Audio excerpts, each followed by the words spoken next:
유튜브로 읽는 박정희 전기 11권 마탄의 사수 박정희와의 차중 대화.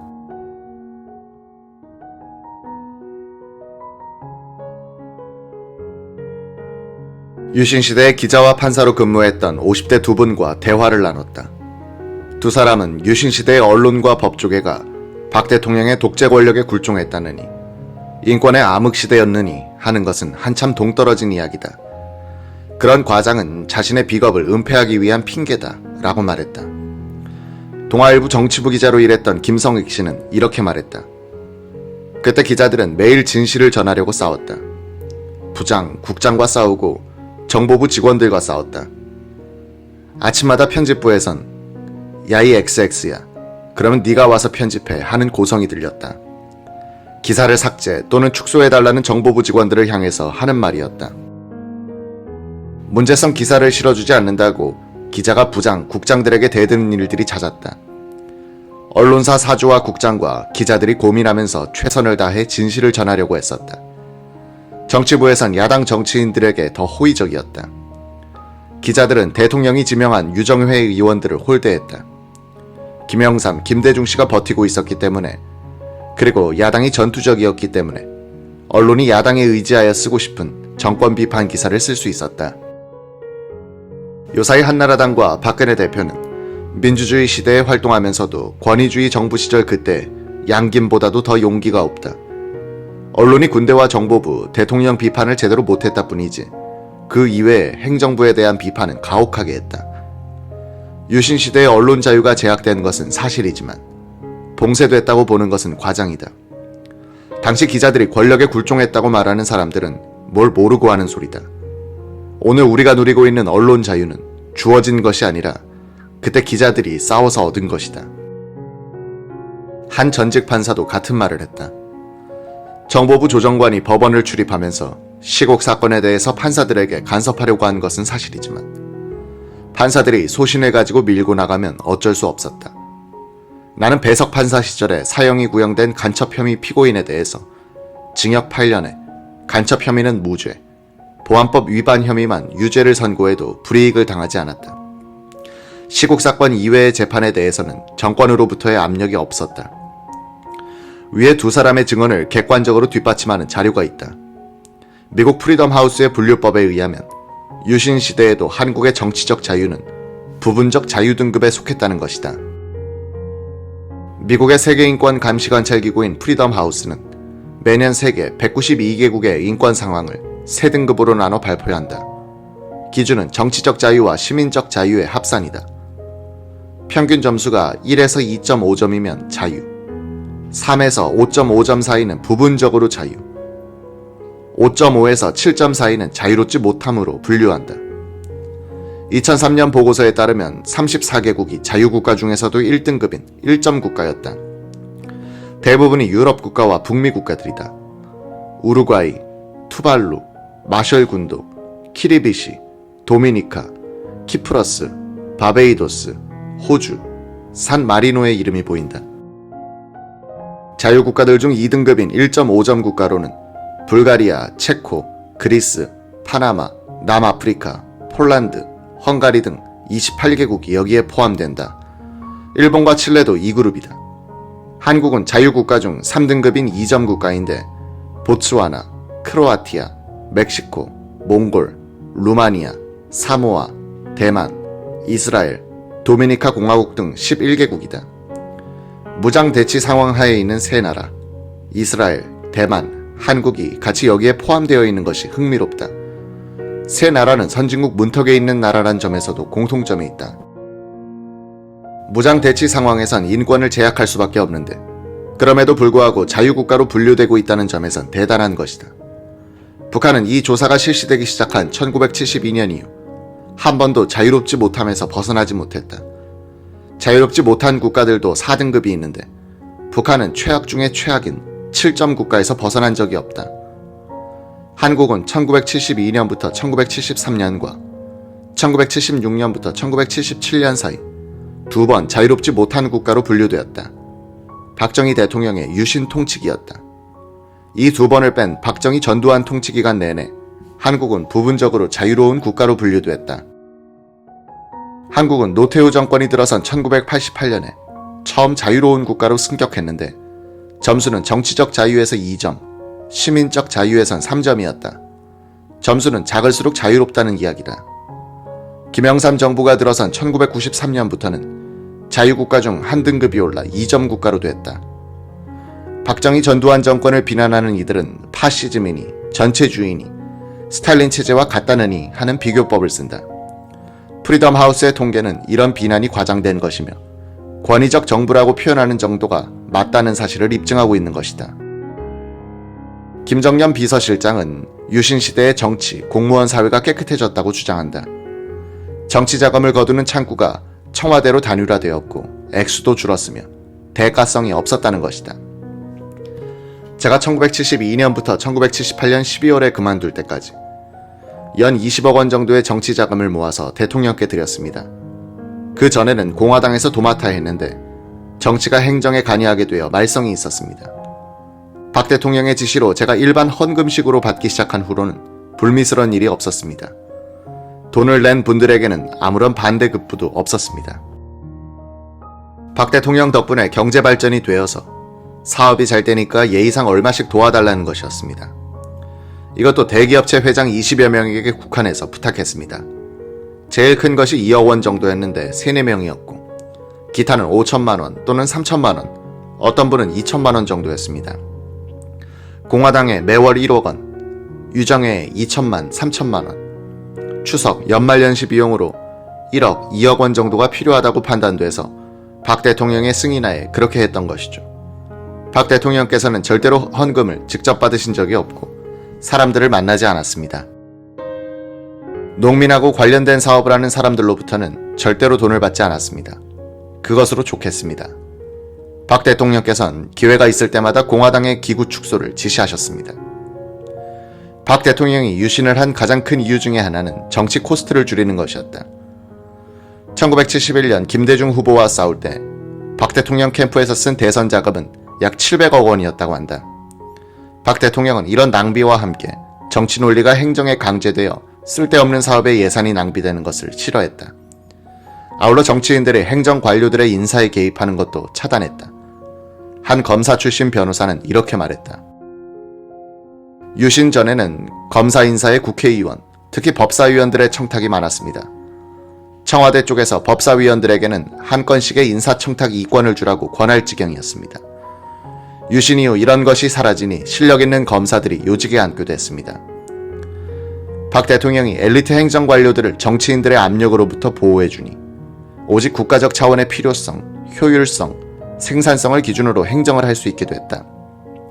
정치적 자유를 제한한 대가가 경제, 행정의 생산성 향상으로 나타난 것이다. 이것이 1970년대 한국이 고도 성장을 하게 된 요인 중에 하나다. 김정념 씨는 이렇게 말했다. 박 대통령은 특정 집단이나 계층을 위해 산업정책을 쓰지 않고 농민, 근로자 전체를 위해서 정책을 썼기 때문에 성공했다는 이야기를 세계은행 부총재로부터 들은 적이 있습니다. 남미의 경우에는 대지주와 도시의 수입 대체공업가 위주로 정책을 썼기 때문에 소농들의 불만이 있어 정치가 불안해졌다는 것입니다. 그런 점에서 박 대통령이 정경유착을 했다고 보는 것은 잘못입니다. 경제가 커지니까 대기업이 자연적으로 일어나고 잘하는 기업에 대해서는 신상 필벌식으로 정부가 지원해줬으니까 재벌이 생긴 것입니다. 방위 산업을 80여 개 분야로 나눠 건설할 때 기술적으로 어렵고 투자도 많이 드는 분야는 자연히 대기업에 부탁하게 됐습니다. 몇몇 대기업은 끝끝내 소극적이었습니다. 돈이 많이 드는 중화학공업을 시장 경제에 맡기고 정부가 개입하지 않았더라면 오늘날과 같이 되지 않았을 것입니다. 1974년 가을 이후 박 대통령은 삼면이 적대적 세력으로 둘러싸인 형세에 처한다.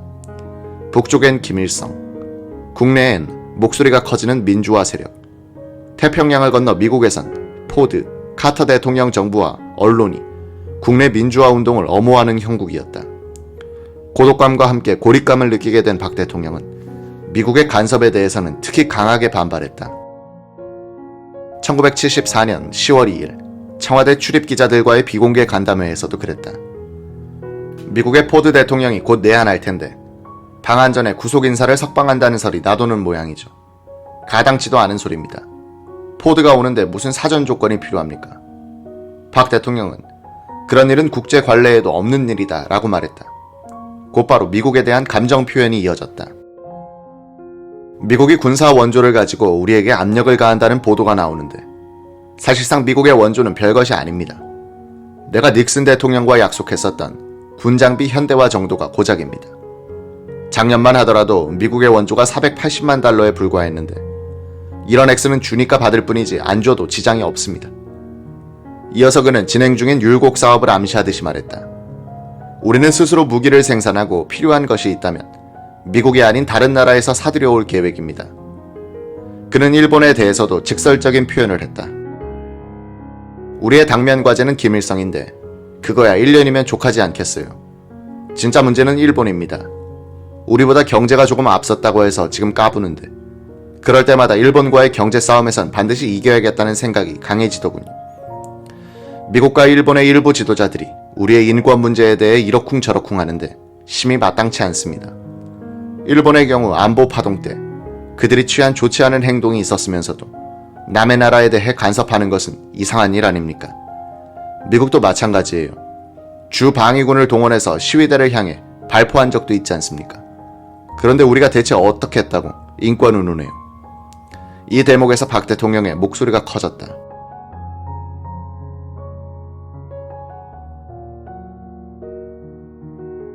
5.16 군사혁명의 참여자이자 공화당 원내 총무 출신인 김용태 의원은 박 대통령이 매우 아끼는 이였다. 1975년 포항종합제철 확장공사 준공식에 참석하기 위해 포항으로 내려가는 차 중에서 두 사람은 이런 대화를 나눴다. 김 총무, 자네가 처음 당선돼서 국방위원을 하던 때가 1963년이었던가.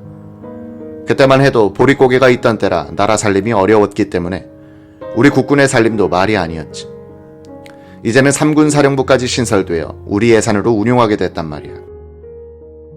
자네가 국방위원으로 처음 국정감사를 나갔을 때 원주, 대구, 광주 등지에서 지휘관들에게 술 대접을 하고 돌아다닌다는 보고가 올라올 때마다 대견스럽게 생각했네. 5.16 전에는 국정감사에 나온 의견들이 격려는 고사하고 심한 사람은 욕지거리까지 했단 말이야. 내가 그때 자네에게 술값을 단단히 변상한 것으로 아는데. 네, 제가 군인들에게 대접한 술값에 세곱절은 받았습니다. 국정감사를 마치고 서울에 돌아오자마자 부르셔 청와대에 갔을 때는 자네는 무엇 때문에 군 지휘관들에게 술을 사주고 다니는 거야 하시며 나무라실 때는 크게 잘못된 줄 알고 간이 콩알만해졌습니다. 그런데 많은 돈을 주셔 그 뒤로는 군인들과 더욱 자주 어울렸습니다. 오늘의 우리 국군은 세계 어느 나라 군대보다도 자랑스러운 강군이 됐어. 자유진영 군대로선 실전 경험도 했고 다만 장비가 현대화되지 못한 것이 안타까운 일이야. 방위 산업을 일으켜서 최신 무기들을 우리 손으로 모두 만들어야 하는데 미국이 찬성을 하지 않는단 말이야.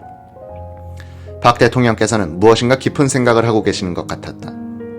여보게 신발 벗게나. 장거리를 뛸 때는 신발을 벗는 것이 편하여. 박 대통령은 껌을 껍질을 까서 건네주었다. 백발이 성성한 김씨를 마치 어린아이 다루듯 하며 무엇인가 솟구치는 고민을 억제하고 있는 모습이었다. 용태, 벌써 대전이구먼. 자네 고향이 대덕군 기성면 산증리라고 했지. 자네 출생지 말이야. 안평산이란 높은 산이 있고 용바위라는 물 맑은 곳도 있다고 그랬지.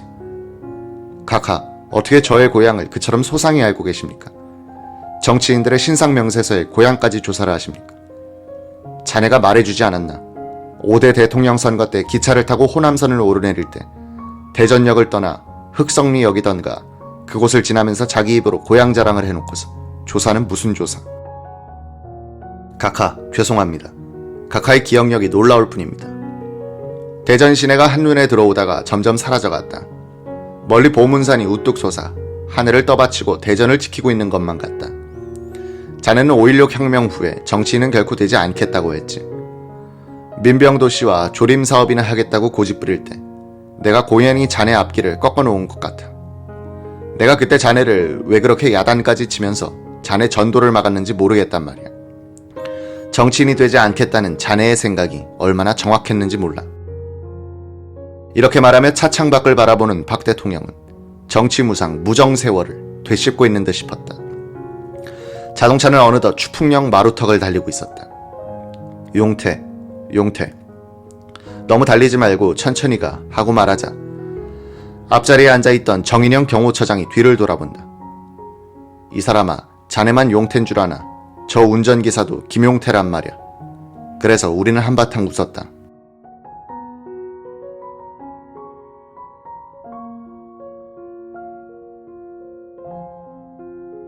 그날 관이로 차에 탔던 박정희 대통령, 정인영 경호처장, 김용태 운전기사는 모두 11.6 사건 때 궁정동에서 피살됐다. 박 대통령 일행은 추풍령 휴게소에서 잠시 머물러 이상국 장군의 영접을 받았다. 차 한 잔을 마시고 다시 남으로 달린다. 용태, 피곤하지 않은가? 졸리거든 기대서 한숨 자게. 저는 괜찮습니다. 각하께서 좀 쉬시죠. 가을이 다가와서 그런지 자꾸만 옛 일들이 머리에 떠오르는구먼. 각하, 종일 차만 타고 가시면서 시상이라도 떠오르시는지요? 자네나 나는 정치 부적격자인지도 몰라.